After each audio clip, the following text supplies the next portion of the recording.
আসসালামু আলাইকুম, সবাই কেমন আছেন? আশা করি খুব ভালো আছেন। আজকের এই ভিডিওতে দেখাবো কিভাবে নগদ থেকে বিকাশে টাকা ট্রান্সফার করবেন, অর্থাৎ টাকা পাঠাবেন। সম্পূর্ণ সিস্টেম দেখিয়ে দিব, ভিডিওটি সম্পূর্ণ দেখতে থাকুন। প্রথমে আপনি নগদ অ্যাপে চলে আসবেন।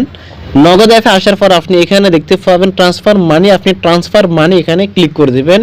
এরপর আপনি এখানে দেখতে পাবেন এনপিএসবি, এখানে পাবেন মোবাইল ওয়ালেট। আপনি মোবাইল ওয়ালেট এটাতে টাচ করে দিবেন। এখন আপনি যে নাম্বারে টাকা পাঠাবেন ওই নাম্বারটা আপনি এখানে টাইপ করে দিবেন। এরপর আপনি ওয়ালেট সিলেক্ট করতে ট্যাপ করুন, এখানে ক্লিক করে দিবেন। এখানে ক্লিক করে দেওয়ার পর আপনি বিকাশ অপশনটা পেয়ে যাবেন। এখানে রকেট, উপায়, বিকাশ তিনটা অপশন পাবেন। আপনি বিকাশে ক্লিক করে দেবেন। এরপর আপনি পরিমাণটা দিয়ে দিবেন। এখানে সর্বনিম্ন 500 দেখা যাচ্ছে, আমি আপনাদেরকে 300 দিয়ে দেখাচ্ছি। 300 যায় কিনা। এরপর আপনি কি করবেন, এগিয়ে যান অপশনে ক্লিক করে দেবেন। তারপর আপনি দেখতে পাবেন এখানে ফি ব্যাট টোটাল আপনার সর্বমোট 2 টাকা 55 টাকা কাটবে আপনার 300 টাকার মধ্যে। যদি আপনি 500 টাকা দেন তাহলে 500 টাকা যদি আপনি ট্রান্সফার করেন তাহলে 4 টাকা 25 পয়সা কাটবে। আর যদি 1000 টাকা আপনি ট্রান্সফার করেন সেক্ষেত্রে 8 টাকা 50 পয়সা কাটবে।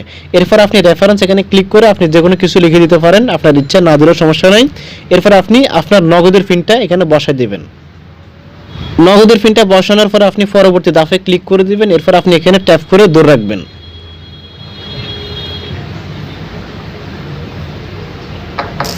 সাথে সাথে টাকা বিকাশে চলে গেছে। এখন আমরা বিকাশে গিয়ে চেক করবো আমাদের টাকা গেছে কিনা। তো আমরা বিকাশে আসতেছি, আমি বিকাশে চলে আসলাম। বিকাশে আসার পর আপনি ইনবক্সে ক্লিক করে দিবেন। ক্লিক করে দেওয়ার পর আপনি দেখতে পাবেন MFS2 বিকাশ, এখানে 300 টাকা চলে আসছে। এই ছিল আমাদের আজকের এই ভিডিও। যদি আমাদের ভিডিওগুলো ভালো লাগে লাইক, কমেন্ট এবং আমাদের চ্যানেল সাবস্ক্রাইব করে আমাদের পাশে থাকবেন।